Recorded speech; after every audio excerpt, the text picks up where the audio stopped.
just talk about the battles that, I mean, you and Keenan have been, you used to be teammates, now you guys are opposites, but what has it been like to go up against him these last few days? Man, it's been good. You know, me and Keenan got a lot of good history together.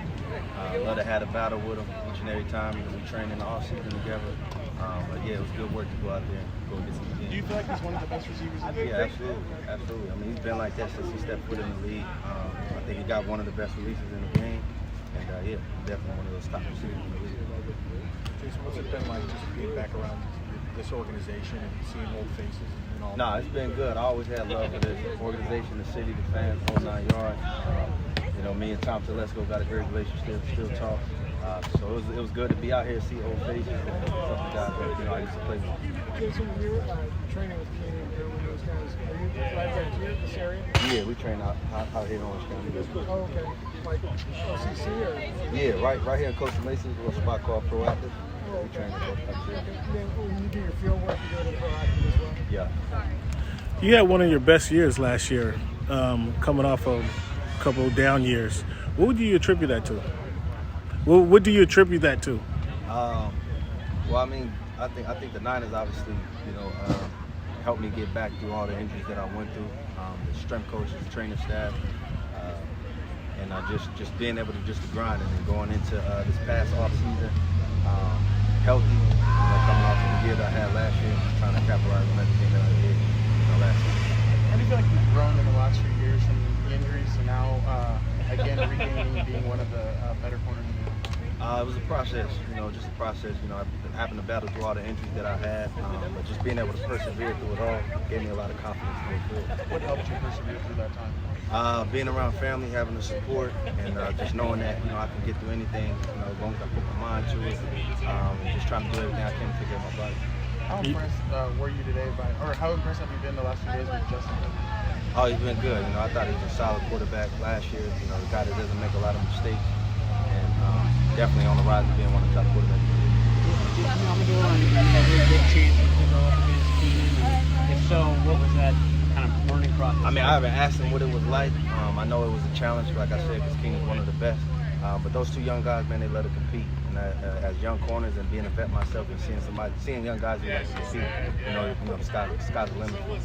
Jason, I think I know the answer, but can you take us through why you went back to number 2 and why it's so meaningful for you? Yeah, that was my college number, a number that I made myself, a name for myself in.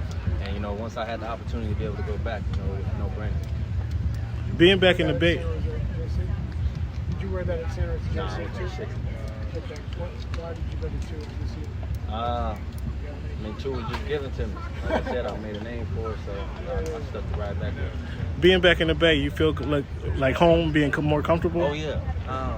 The Bay is home regardless. Being back there, even though my family are from Oakland, they grew up Raider fans, so it was tough with the transfer, but, they welcomed me with open arms, being in the Niner uniform, and, we love it. And obviously, as more of a quiet leader, lead by example, just the makeup of that cornerback room now, a lot of young guys, do you push yourself to be more vocal, but do you find like you should be or need to be? Nah, I mean, I've always been the guy that I am to lead by example. We got other vets in there, Jimmy Ward, K1 Williams, Tart, and those guys are more the vocal people. I still just try to do what I do on the field and lead that way. What was Fred like today? It seemed like he was giving everybody a little bit of energy. He was in that all-pro mode. Definitely a guy that brings a lot of intensity every time he's out there on the field. You see him flying around, hitting, forcing fumbles. When you're out there on the field with a guy like that, somebody that brings that much energy, it's a guy that you love to play with. It's now late August. I mean, these practices are probably getting redundant and everybody's tired. I mean, is that sort of a veteran's job to kind of get everybody going at a time when? Well, I mean, going out here and seeing new faces, I mean, you're going to have that energy. We've been going against each other for the last few weeks. So being out to come out here and see guys that you haven't seen, of course you want to match the energy. That energy contagious? No. It's all respect.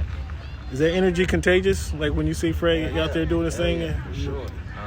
Like I said, he bring that every day. So you got a guy that you got to bring that every day. You want to match him at all times. So. Jason, when Emmanuel Sanders was with the team, he said that Kendrick Bourne, Deebo Samuel gave him more energy. Do you get that from Demo and Ambry? Yeah, for sure. They young guys, young talented guys, and like I said, when you got guys like Fred, myself, D Ford and Jimmy all out there with the energy, man, you know, the young guys are just gonna carry on. I appreciate it. Thanks, Jason.